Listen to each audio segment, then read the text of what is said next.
Sur les précautions à prendre, les rues sont obscures par crainte des raids d'avions. Les vitrines ne sont pas éclairées et une épaisse couche de peinture bleue rend illusoire la lumière des becs de gaz. La rue Féronstrée est une étroite et grouillante que des tramways frôlant les trottoirs, insuffisants, remplissent de l'air vacarme. C'est là que dans une librairie d'occasion, j'avais l'habitude d'acheter et de revendre mes livres de classe. Il y en avait une pleine de vitrines, rangées selon les écoles, les noms traités écrits par des pères jésuites.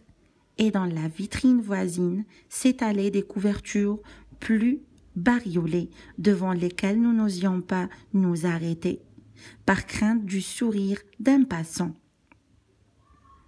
Hyacinthe Dance, en effet, s'il fournissait la plupart des élèves du collège, avait aussi la spécialité des ouvrages dits galants, et tout au fond de sa boutique, il me souvient d'avoir aperçu un rayon de flagellation qui m'ahurissait. Le bouquiniste était un bonhomme énorme, pesant dans les 130 kilos et dont la face rose avait toujours un gai sourire. Le lundi, il vous rachetait 2 marques votre manuel de littérature en RP, Vérès, et le jeudi, il vous le revendait 10 marques en rigolant avec une tape amicale sur l'épaule. Je devais avoir 13 ans et demi et j'avais certainement de graves besoins d'argent quand je me décidai un jour à vendre 3 livres qu'un richement relié et qui le dictionnaire me l'avait confirmé faisait partie de l'édition originale. Je revois Dance les tripoter et moi en face de lui espérant entendre prononcer un chiffre énorme. Je le revois posant les bouquins sur le comptoir et tirant de sa poche un portefeuille crasseux, toujours plein de coupures, d'un marque. « Combien ?» questionnai-je, la gorge serrée. 20 marques le tout, mon petit. Jamais de la vie, c'est l'édition originale, celle de Bruxelles, et rien que la reliure. Tu veux 20 marques? Non, j'aime mieux garder les livres. Pourquoi se tenait-il entre moi et ceci? Allait-il m'empêcher de les reprendre? J'ai dit 20 marques, maintenant je vais ajouter quelque chose. Ce serait peut-être imprudent d'aller te promener chez les bouquinistes avec ces livres-là. Moi, je suis un bon type. Qu'est-ce que vous voulez dire?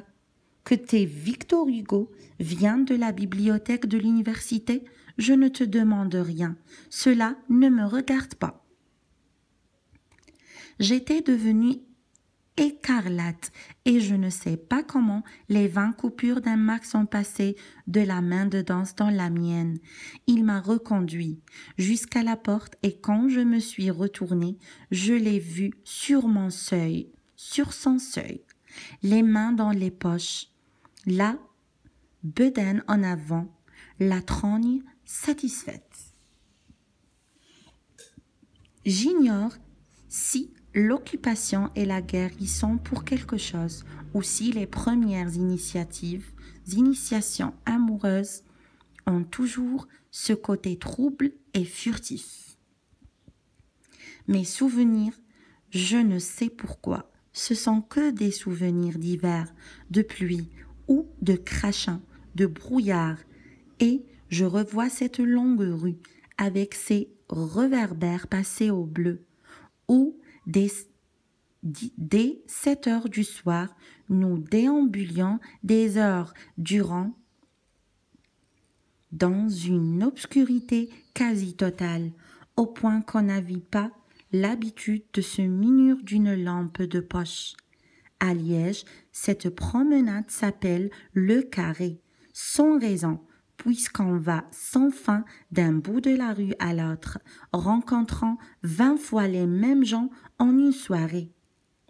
Nous étions les plus jeunes, je suppose que des prostituées devaient faire le travail avec plus ou moins de bonheur tandis que nous courions après des gamins de notre âge et que parfois nous leur braquions notre lampe électrique sous le nez. Tous des mal nourris, elles comme nous, des mal vêtus aussi, et à certaines périodes, nous n'avions plus que des souliers à semelles de bois. Les premiers cinémas jouaient des films de gribouille avec accompagnement de piano et on arrosait la toile à chaque entracte. Il ne pouvait être question de chambre d'hôtel et à la vérité, elles n'étaient pas nécessaires. Nos initiations avaient lieu dans des coignures, vêtements trempés par la pluie, cuisses que la main découvrait soudain chaude sous l'imperméable glacé, bouche qui s'essuyait à créer du plaisir avec des baisers, mais qui ne parvenait qu'à un plaisir théorique. Qu'est-ce qu'elle t'a dit? J'ai juré de ne pas le répéter. À moi, rien qu'à moi, je ne le raconterai à personne. On se voyait à peine et des mains maladroites n'en étaient que plus obstinées. Dis-le-moi. Quel âge avaient-elles, ces gamines? 14 ans, 15 ans, des petites filles du peuple qui venaient en bande et qui passaient devant les hommes en riant, d'un rire où il y avait un fond de peur. Nous, les garçons, nous ne comptions pas. Elles avaient leurs secrets avec lesquels elles nous mettaient l'eau à la bouche. En tout cas, moi, je ne me serais pas laissé faire, sans compter qu'elles n'osaient pas rentrer chez elles. Pourquoi? Je ne peux pas le dire, ce sont des choses trop graves. Et naïfs que nous étions déjà, nous insistions 8 jours durant pour partager le fameux secret dont nos amis ne cessaient de bavarder entre elles. C'est dans une librairie. Quelle librairie? Je ne le dis pas, il a une carte de la commandanture. Qui? Lui, l'homme, il a le droit d'arrêter toutes les femmes dans la rue et de les emmener. Pourquoi? Pour s'assurer qu'elles sont saines. Rien que ce mot-là, ce qu'il pouvait nous bouleverser. Il est médecin? Non, mais il les visite quand même. Zut, j'en ai déjà trop dit. Et nous communiquions les uns aux autres nos pauvres renseignements, tout en nous vantant d'en avoir fait beaucoup plus que nous n'en avions fait réellement. Moi, je sais qui c'est Danse, le bouquiniste de la rue Férenstrée, celui chez qui je vends mes livres. Toujours cette longue rue obscure, volet clos, bec de gaz bleu, qui était devenue tout notre univers, avec ses ombres furtives, ses soldats qu'on reconnaissait au bruit des bottes, et parfois le passage rapide de la prestigieuse cape grise d'un officier, le cliquetis de ses éperons, le parfum d'une femme bien habillée. Sidonie a dû être transportée à l'hôpital. Qu'est-ce qu'elle a? Cela ne regarde pas les hommes. Drôle de gamine qui revenait à nous protectrice après avoir passé des heures mystérieuses en compagnie de vrais hommes qui les emmenaient manger au restaurant. Hier, elles étaient 4. Il avait planté une bougie sur une tête de mort. Et Sidonie, qui n'était allée plusieurs fois et qui, à force d'anémie, me faisait l'effet d'une madone, pinçait les lèvres, serait autour de son cou. Un col de fourrure tout pelé. Qu'est-ce qui t'a fait? Dis-le-moi.